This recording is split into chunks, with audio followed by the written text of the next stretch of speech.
Mummy కన్నా ఏ కూడా chicken chicken వద్దా కావాలని కాదు ఎట్లా చేసా ఒకసారి చూపి చికెన్ ఎట్లా చేస్తానో నీకు చూపియాలా yes that is my doubt నీ డౌట్ ఇంతకు మమ్మీ మంచిగా చేస్తుందా చేయదా చికెన్ నవావిస్ ఇప్పుడు నేను తిన్నాం కదా అప్పుడు చెప్తాం తిన్నాక చెప్తావా యా సరే ఫస్ట్ టైం కదా అందుకే ఇదేంటి చికెన్ ఫస్ట్ టైం అంటున్నావు తింటూనే ఉంటావు కదా ఎప్పుడు ఓహో అదా అప్పుడు నేను బోనా పడినా కదా నేను ఆ రోజు నేను 2 weeks నేను తినలే 2 weeks తినలే కాబట్టి ఇప్పుడు ఫస్ట్ టైంకి వచ్చిందా ఓయమ్మో మరి తర్వాత కార్తీక మాసం 1 month ఉంటావు అప్పుడు 1 year అనుకుంటావా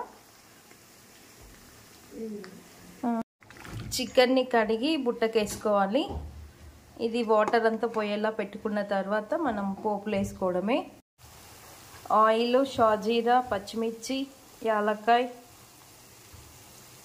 ఆనియన్స్ ఇవన్నీ మగ్గిన తర్వాత మనం ఇప్పుడు చికెన్ యాడ్ చేయడమే ఇవి మగ్గిపోయినాయి నేను ఇప్పుడు చికెన్ వేసేస్తాను ఇంకా ఇలా కాసేపు వదిలేస్తే అదే మగ్గిపోతుంది ఇంకా అందులో ఉన్న వాటర్ అంతా బయటకు వచ్చేస్తుంది క్యాప్ పెట్టేసుకొని వదిలేయడమే ఇంకా ఈ వాటర్ అంతా పోయినాక మనం ఉడికించుకోవాలి అప్పుడు పసుపు అల్లం యాడ్ చేసుకోవాలి ఇంకా ఈ వాటర్ అంతా పోవాలి పోయినాక ఉడికించుకోవాలి వాటర్ అంతా వెళ్ళిన తర్వాత ఇప్పుడు పసుపు వేస్తున్నా పసుపు కొంచెం పచ్చివాసన పోగానే మనం ఇంకా అల్లం వేసుకోవడమే పసుపు అయితే మేము కొంచెం ఎక్కువనే వేస్తాం అది ఎంత తగ్గియాలన్నా నాకు ఎక్కువనే పడుతుంది యాంటీసెప్టిక్ కదా ఇలా అయినా వెళ్ళిపోతుంది లోపలికి చికెన్ కదా ఎలా ఉన్నా పోతుంది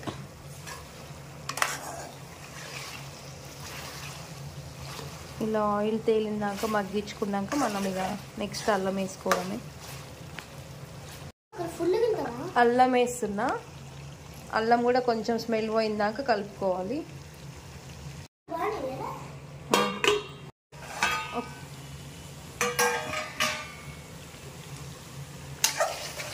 అల్లం వాసన పోయింది ఇప్పుడు మనం కారం వేసుకోవడమే కారం వేస్తున్నా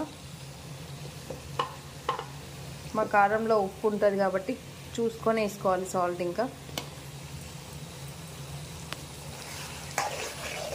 కానీ నీకు చికెన్ ఫ్రై కావాలా చికెన్ సూప్ కావాలా రెండెట్లు వస్తాయిరా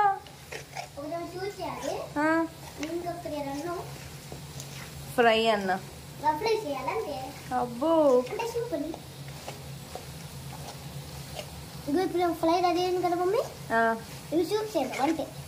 ఇట్లా ఉంటే మనకి అన్నం కలవదు అన్నం కలవాలంటే కొంచెం వాటర్ యాడ్ చేసుకోవాలి కారం వాసన పోయిన తర్వాత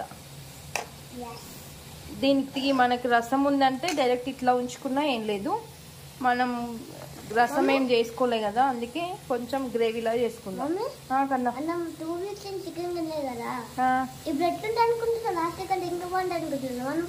నువ్వైతే చాలా ఎక్సైటింగ్ ఉన్నావు కదా 2 weeks ఏం కాదు నాన్న మొన్న సండే రోజు తొలి ఏకాదశి అని తేలేదు అంతే అది నీకు 2 weeks లా పోతుంది అంతేనా ఈ కారం స్మెల్ పోయిన తర్వాత మనం కొంచెం వాటర్ యాడ్ చేసుకోవాలి జస్ట్ గ్రేవీ కోసము ఇలా అయినా బాగుంటుంది కానీ కొంచెం గ్రేవీగా కావాలన్నారు పిల్లలు అందుకే ఇంకొన్ని వాటర్ పోస్తాం అది దగ్గర కుడికే పెట్టుకున్నామంటే రెడీ అవుతుంది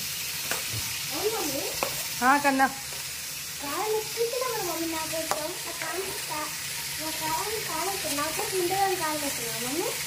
నువ్వు కారం గ్రేవీ అంటావు కదా అందుకే కారం ఎక్కువ వేసిన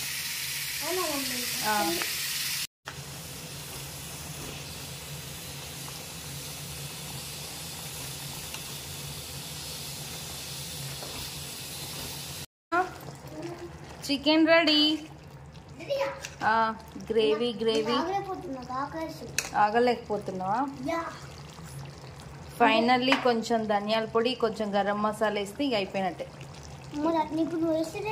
ధనియాల పొడి ఇప్పుడు నేను వేసేది అదాగునా అది స్పైసీ ఎక్కువ ఉంటుంది ఘాట్ ఎక్కువ ఉంటుంది అది కొంచెమే వేయాలి ఇప్పుడు వేసింది ధనియాల పొడి ఇది గరం మసాలా అంటే ఆల్ స్పైసెస్ది ఇది కొంచెమే వేయాలి లేకపోతే ఘాట్ అవుతుంది అది గరం మసాలా నాన్న, కారం ఉండదు, ఘాట్ ఉంటుంది. ఘాట్ అంటే తిన్నాక మండుతుంది, సుర్రం అంటుంది. ఫైనల్లీ కొత్తిమీర. Chicken ready. Almost ready. ఇంకా అన్నం తింటావా నువ్వు? రాగి ముద్ద తింటావా? ఏ రాగి ముద్ద ట్రై చేయొచ్చు కదా, బాగుంటుంది. చికెన్ గ్రేవీ రాగి ముద్ద. కాబట్టి అదియా రాగులతో తయారు. రాగి ముద్ద చికెన్ కాంబినేషన్ బాగుంటుంది విషు. ఎప్పుడు నువ్వు ట్రై చేసినావయ్యా? వన్స్ ట్రై చేయి, వావ్ అంటావు. అన్నయ్య ఎంత మంచిగా తింటాడు రాగి ముద్ద. ఇంకా రాగి ముద్ద విత్ చికెన్ సూప్. ఎప్పుడు రొటీన్గా రొట్టె ఇటుతో అవుతుందని ఈసారి ఇలా ట్రై చేసాము. రాగి ముద్ద chicken soup. Thanks for watching.